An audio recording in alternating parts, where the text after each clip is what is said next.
So today I've got the Dizzy Heights Strategy Guide, one of my favourite levels. If you want to see me play this level and others, I stream on Twitch every day and I'd love to see you there. The starting position is helpful but not important.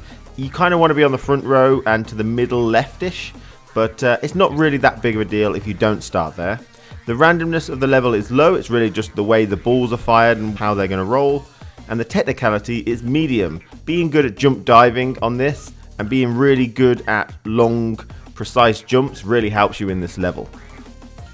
So now we're on to the strategy section, and most of this is going to come down to routing, but first of all, the left hand side is best. For the first set of rotating conveyor belts, the left hand routes are faster than the right hand routes. So here I've drawn the first set of rotating conveyor belts. The dark blue ones are going anti-clockwise and the light ones are going clockwise, just to signify the difference between the two. Now the optimal route is going through entrance number 2. So this is like middle left area.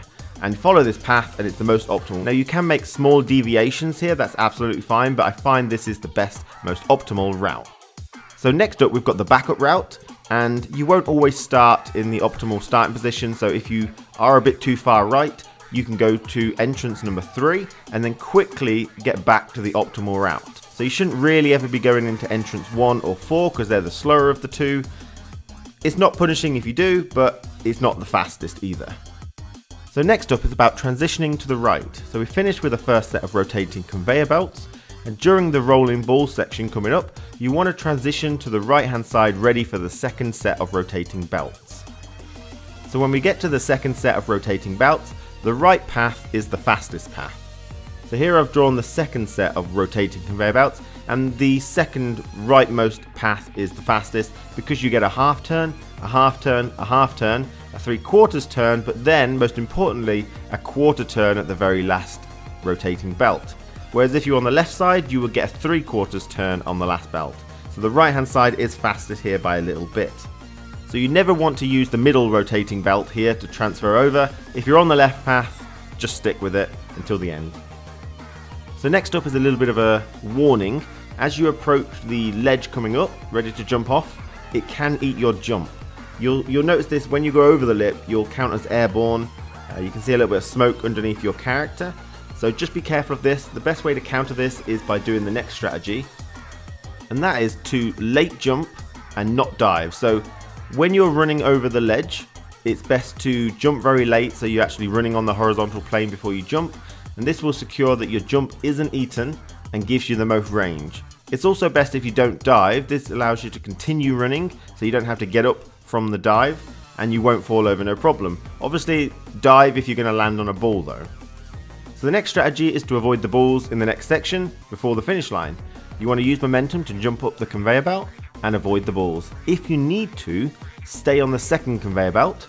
This is best because it will take you all the way to the left and avoid the crowds. You want to stick to the sides when you're running up the finish line, although the balls can go there, they're less likely to do so. So now we're on to the tips and tricks. The first one is to jump or not to jump. During the first conveyor belts, I don't think jumping is very useful. It's actually slower to jump.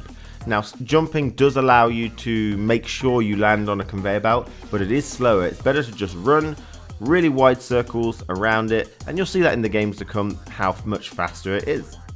So the second tip is dodging the balls. When they're fired out the cannons, it's actually better to do a little wiggle dip into the alcove over outright running to the next adjacent lane. Consider doing this if you don't want to transfer to a new lane. Just do a little wiggle dip into an alcove and then back out. So this leads me on to the next tip, which is shrinking your hitbox.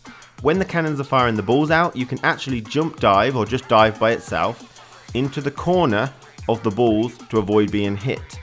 This shrinks your hitbox and it's very tight, but saves some time if you can't actually dip into an alcove or change lanes.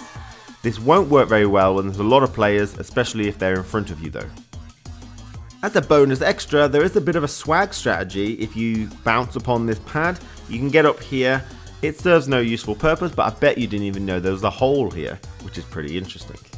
So that is it for the strategy and tips and tricks for Dizzy Heights, one of my favourite levels. It's just a complete speed strat, no fancy nonsense, it's just pure unadulterated speed, and hopefully you'll enjoy the games to come.